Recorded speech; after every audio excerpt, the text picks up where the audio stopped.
following the events of early 2020 when this ammo shortage began, what we saw with the ammo we could get a hold of was it was extremely price gouged. I mean, after all, it's supply and demand. Supply was low, demand was high. So price gouging was crazy. I kind of was one of the many people who was able to back off of buying ammo a bit because I had some ammo. And a lot of people were like that. And we kind of watched it to see when it would go down. And it's gone down a lot. And that makes sense because now supply is high and demand is much lower.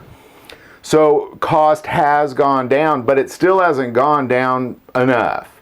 There's still some pretty crazy prices. Will it ever get back to prices similar to 2020? Or will it at least continue to go down? Well, that answer is a little more complicated than one might think.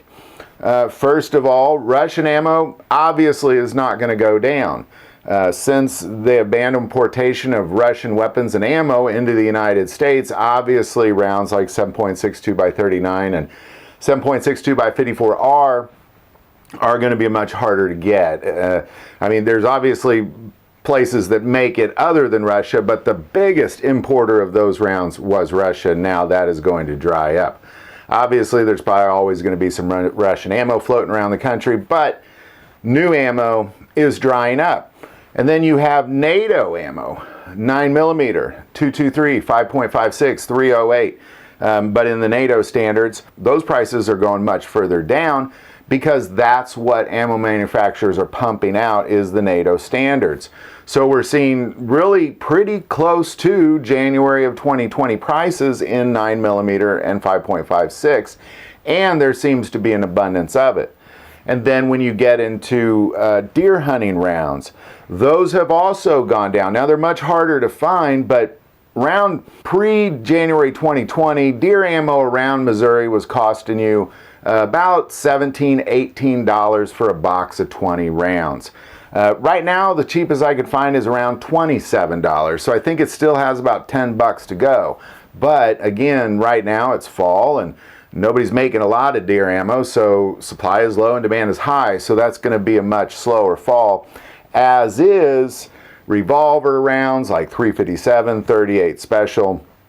Again, demand is high and supply is low, so those are also going down much slower. So that's kind of the more complicated answer on how fast our ammo price is going to continue to fall, or are they going to continue to fall? And really what it comes down to is it depends on the caliber. If it's Russian ammo, no, it's probably going to go up.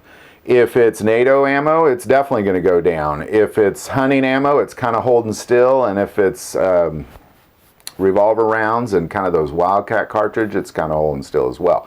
Now, I believe this pattern will probably hold for about a year or so before finally when those ammo manufacturers catch up with the demand of the NATO rounds and they can start kind of focusing more on the hunting rounds and the revolver rounds and the Wildcat cartridges. But until that happens, I think this is going to hold solid. So I'm thinking this is kind of where we're at for about a year or two. Again, I do believe NATO rounds will continue to go down. Russian rounds going up. Everything else is going to hold where it's at, which is still not bad prices. Definitely a lot better than it was about a year ago. So love to hear your thoughts on all this and any input you might have on the prices of ammo going down. Put that in the comments below. If you like this video, click like and subscribe. If you feel called to support this channel through Patreon, that link is also below. But the most important part of this channel is we take prayer requests, so please don't ever hesitate to send that in. Thank you for watching this episode of God, Family, and Guns. And as always, love God, love your family, and love guns.